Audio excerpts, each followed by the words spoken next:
Y como decíamos, hay última hora, antes lo decíamos en los sumarios, Rusia avisa de que el ingreso de Finlandia en la OTAN será una amenaza. Es la primera reacción del portavoz del Kremlin a este anuncio. Vamos a analizarlo mejor con Carlota García Encina, que ven en la imagen. Es investigadora principal sobre Estados Unidos y relaciones transatlánticas del Real Instituto Elcano y profesora de Relaciones Internacionales. Señora García Encina, gracias. Buenos días. Buenos días, ¿qué tal? Bueno, una valoración de esta decisión de Finlandia de apoyar el ingreso cuanto antes, dicen, en la OTAN, pese a los avisos de Putin. Es una muy buena noticia. Si Vladimir Putin con la invasión de Ucrania lo que pretendía era que la OTAN no se ampliara, ha conseguido el efecto contrario. Es lo que estamos viendo ahora mismo. La incorporación de Finlandia en la OTAN significa que Finlandia estaría bajo el paraguas de la OTAN, pero significa para la OTAN que incorporamos a un importante aliado militar y también a un importante socio estratégico. Finlandia aporta mucho a la OTAN, tiene unas fuerzas armadas muy potentes, tiene una fuerza aérea muy potente, es una democracia, no tenemos que olvidarlo, apoya los valores sobre los que se ha fundado durante estos 70 años la Alianza Atlántica, y tiene una economía de mercado.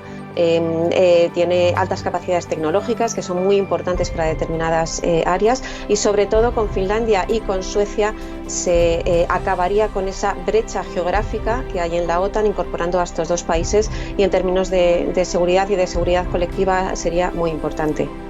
Lo veíamos hace un momento en el mapa, la situación de estos dos países. Comentaba antes de la entrevista esa primera reacción del portavoz del Kremlin. Rusia avisa de que el ingreso de Finlandia en la OTAN será una amenaza y que no hace que el continente sea más estable y seguro. ¿Qué opina sobre esa primera reacción del Kremlin? ¿La esperaba más contundente o va en la línea de lo que han dicho en las últimas semanas? Ya hemos estado viendo algunas amenazas a Finlandia, ha habido ya violaciones del espacio aéreo, ha habido algunos ciberataques, es más o menos lo que se podía esperar. No es desde luego ninguna sorpresa. ¿Qué podemos ver ahora? Pues la principal inquietud que existe es ese periodo que hay entre el momento de la solicitud, esa invitación que va a hacer la OTAN y cuando se van a empezar esas negociaciones para la adhesión, y el momento en el que oficialmente Finlandia sea un miembro aliado y por lo tanto esté bajo el paraguas de la defensa colectiva de la OTAN, ¿no? Ese artículo 5. Entonces, en ese periodo de transición, ese es en el momento que más se teme, ¿no? Que Rusia, por ejemplo, lleve a cabo una guerra híbrida o incluso una guerra convencional, porque Finlandia en ese momento no estaría bajo el paraguas de la OTAN. Lo que han hecho los aliados, lo que ha hecho OTAN, lo que ha hecho el Reino Unido recientemente con Boris Johnson es dar una serie de garantías de seguridad precisamente a Finlandia en ese periodo entre la solicitud y la adhesión oficial. Eso es lo que más se teme. Pero aquí tenemos que tener en cuenta que si Finlandia ingresa, aquí quien va a salir perdiendo va a ser Rusia. El equilibrio de fuerzas en el Báltico ahora mismo está a favor de Rusia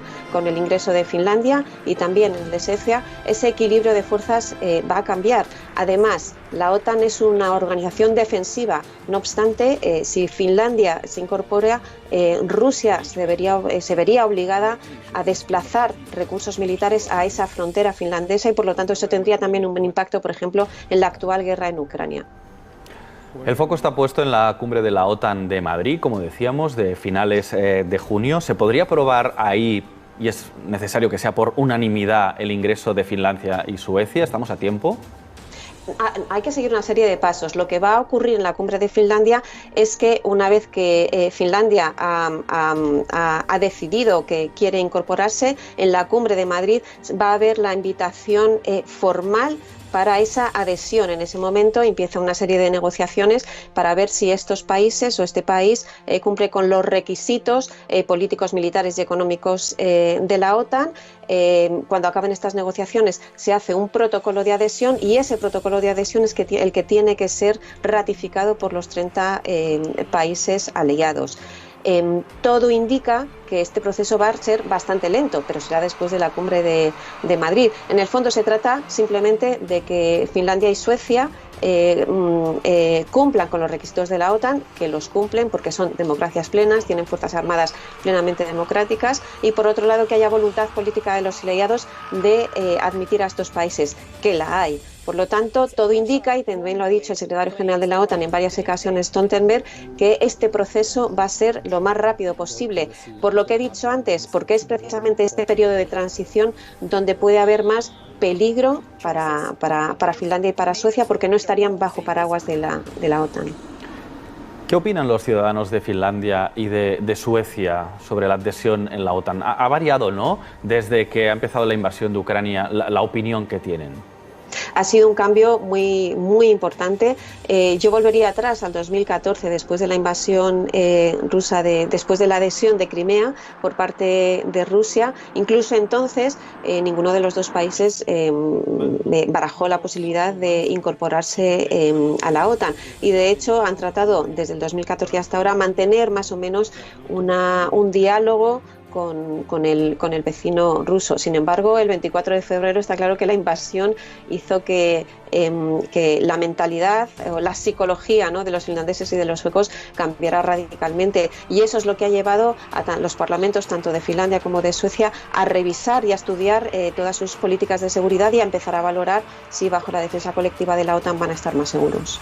Y una última pregunta. ¿Esta decisión de Finlandia, y que previsiblemente también va a tomar pronto Suecia, puede marcar o puede cambiar la estrategia del Kremlin en Ucrania? Sí, como he comentado antes, la incorporación de Finlandia significa también incorporar 1.500 kilómetros más para la OTAN, pero también 1.500 kilómetros que también Rusia tiene que defender. Por lo tanto, implicará de alguna manera que Rusia tenga que desplazar recursos, y ahora mismo está metida en una guerra en Ucrania. También a lo mejor puede desplazar armamento nuclear, que en principio no hay en esa frontera, y por lo tanto tendrá que cambiar evidentemente su estrategia. Insisto... Yo más que el desplazamiento, y usted ya lo había comentado antes, me refería a si puede cambiar el planteamiento de Rusia, es decir, de darse cuenta que a lo mejor la invasión de Ucrania le está provocando más problemas que lo que imaginaba, y a lo mejor hace que acelere el fin de la guerra. Yo tengo mis dudas. Yo creo que nadie sabe qué va a pasar o qué pasa en la cabeza de Putin. Yo creo que lo que está claro es que, independientemente de lo que pase o cuando acabe o no la guerra de Ucrania, Rusia va a seguir siendo una amenaza persistente para Europa en el corto y el medio plazo. No creo que con la incorporación de Finlandia y la OTAN acabe inmediatamente la guerra en Ucrania y Rusia deje de ser una amenaza persistente. Yo creo que ahí necesitan sentarse y negociar y llegar a un acuerdo. Pues Carlota García Encina, del Real Instituto Elcano, gracias por acompañarnos esta mañana en el canal 24 Horas y darnos algunas claves sobre esta decisión de Finlandia de iniciar el proceso para su adhesión a la OTAN. Gracias a vosotros. Adiós. Adiós, buenos días.